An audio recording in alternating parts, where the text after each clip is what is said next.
মহান স্বাধীনতা ও জাতীয় দিবসের আন্তরিক শুভেচ্ছা ও অভিনন্দন। আজকের এই দিনটি আমাদের জাতির ইতিহাসে এক গৌরবোজ্জ্বল ও চিরস্মরণীয় দিন। দীর্ঘ 9 মাসের রক্তক্ষয়ী সংগ্রাম, সীমাহীন ত্যাগ ও অসীম সাহসিকতার মাধ্যমে আমরা অর্জন করেছি আমাদের স্বাধীনতা। এই অর্জন কোনো একদিনের নয়, এটি আমাদের জাতির আত্মমর্যাদা, অস্তিত্ব এবং অদম্য চেতনার প্রতীক। এই পবিত্র মুহূর্তে আমি গভীর শ্রদ্ধার সাথে স্মরণ করছি মহান মুক্তিযুদ্ধের সকল শহীদকে, যাদের আত্মত্যাগের বিনিময়ে আমরা পেয়েছি একটি স্বাধীন দেশ।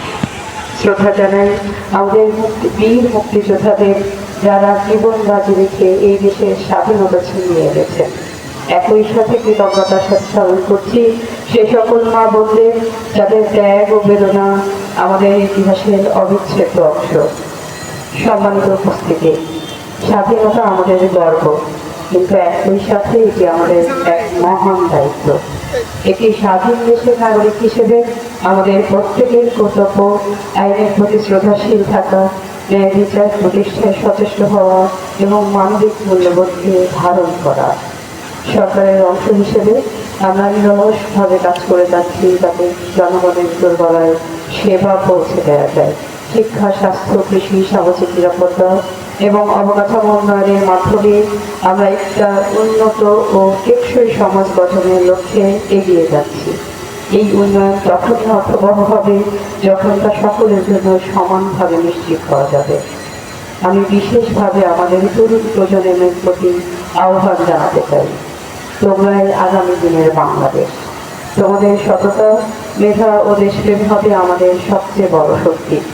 মুক্তিযুদ্ধের চেতনা ধারণ করে প্রযুক্তি ও শিক্ষার আলোয় নিজেদেরকে গড়ে তুলে তোমাদের এই দেশকে আরও উচ্চতায় নিয়ে যেতে হবে।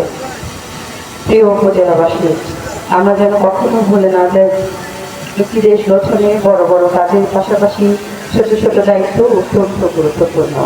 আইন মেনে চলা, সামাজিক সম্প্রীতি বজায় রাখা, অন্যের অধিকারকে সম্মান করা, এই মূল্যবোধগুলোই আমাদেরকে একটি উন্নত জাতিতে পরিণত করবে।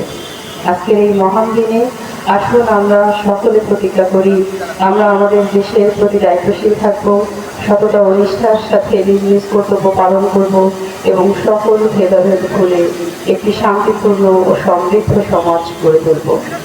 পরিশেষে মহান স্বাধীনতা দিবস ও জাতীয় দিবস উপলক্ষে আবারও সবাইকে জানাই আন্তরিক শুভেচ্ছা। মহান স্রষ্টার কাছে প্রার্থনা করি, তিনি যেন আমাদের প্রিয় বাংলাদেশকে শান্তি, অগ্রগতি ও সমৃদ্ধির পথে এগিয়ে নিয়ে যান।